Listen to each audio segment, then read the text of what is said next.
Hello बच्चों। इस तरह का क्वेश्चन जो क्लास 12 का है, एक्स लिंक्ड रिसेसिव डिसऑर्डर पे बेस्ड है। ऐसे क्वेश्चन को कैसे डील करते हैं वो आज हम लोग सीखेंगे।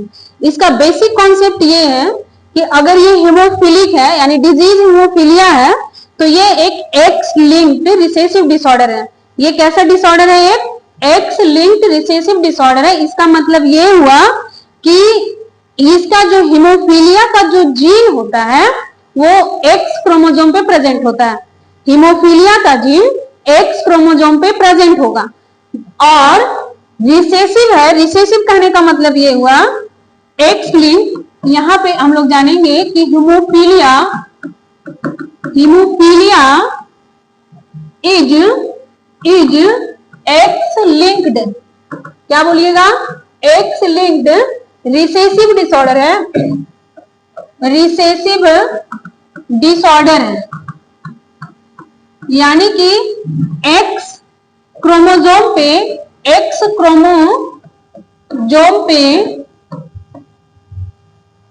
हीमोफीलिया का जीन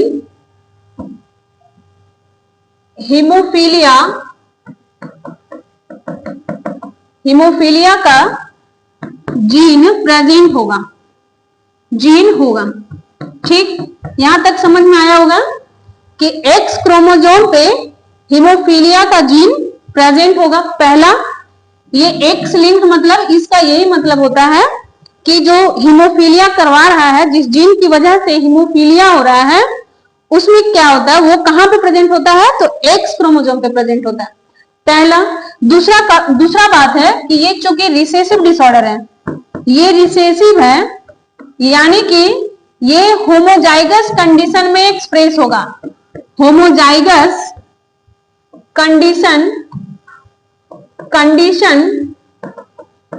में एक्सप्रेस होगा। ठीक है, एक्सप्रेस होगा। ये होमोजाइगस कंडीशन में एक्सप्रेस होगा। किस डिजीज का बात कर रहे हैं हम लोग? हीमोफीलिया का बात कर रहे हैं। तो होमोजाइगस मतलब मान लेते हैं कि अगर कार्योटाइप हम लोग लिख रहे हैं हीमोफिलिक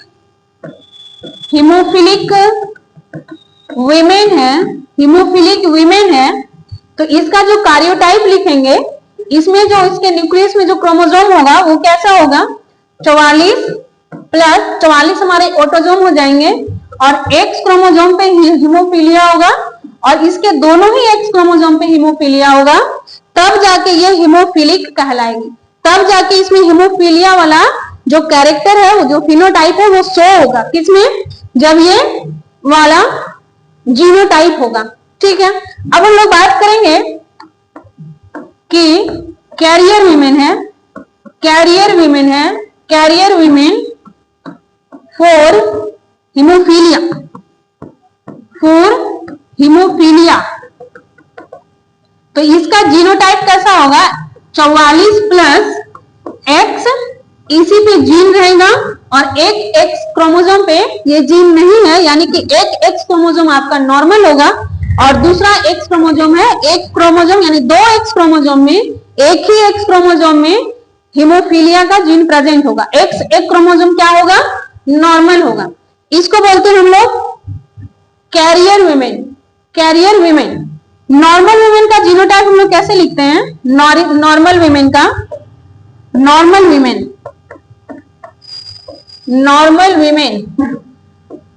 तो लिखते हैं हम लोग 44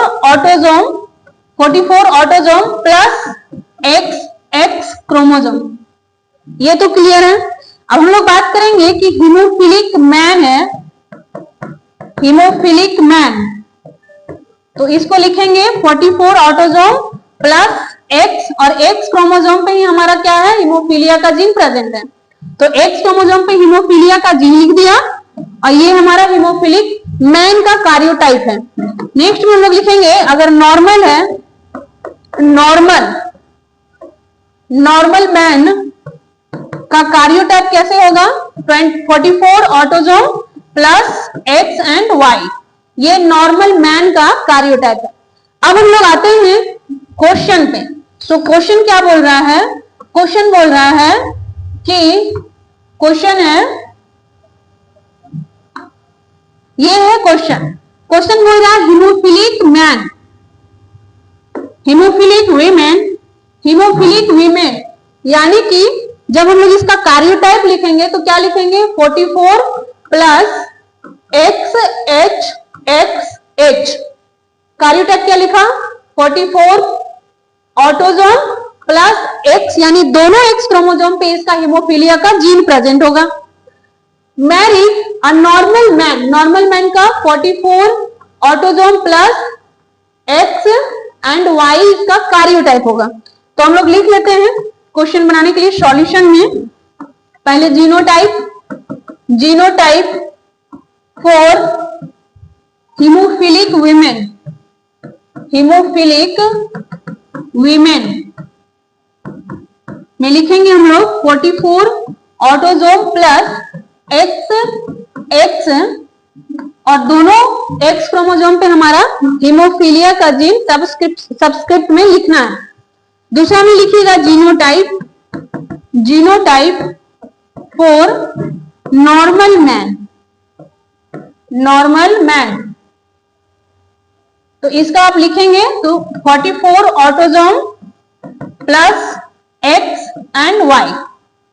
now let's make the gamete. अब गैमेट बनाते हैं। सो गैमेट बनाने के लिए ये वीमेन, इसका हम लोग लिख लेंगे XHXH। क्रॉस करवा रहे हैं मेल से, यानी कि इसका लिखेंगे हम लोग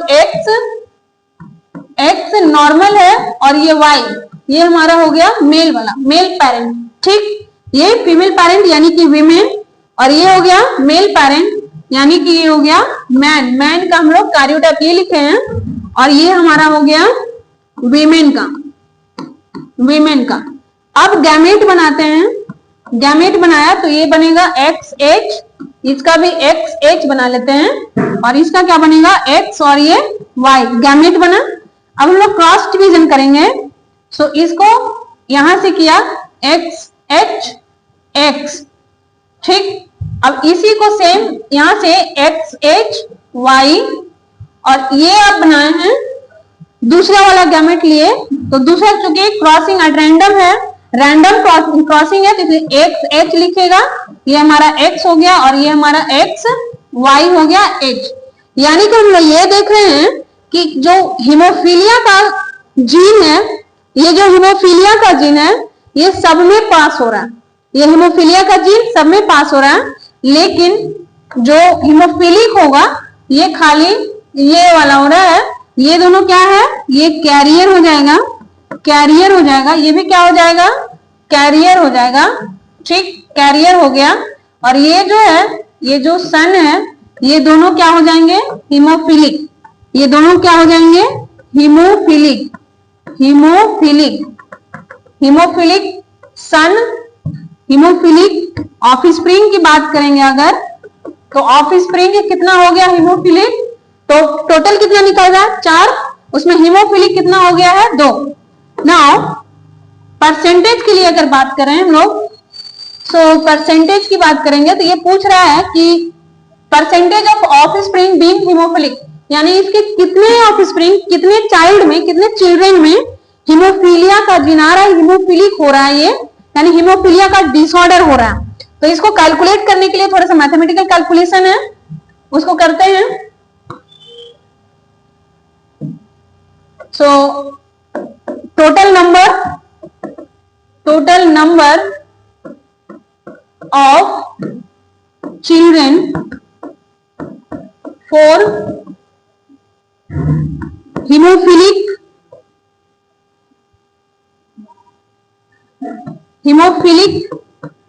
children is equals to 2। अब यहाँ पे परसेंटेज निकालेंगे। परसेंटेज के लिए लिखेंगे हीमोफिलिक चिल्ड्रन बटे टोटल चिल्ड्रन इंटू 100।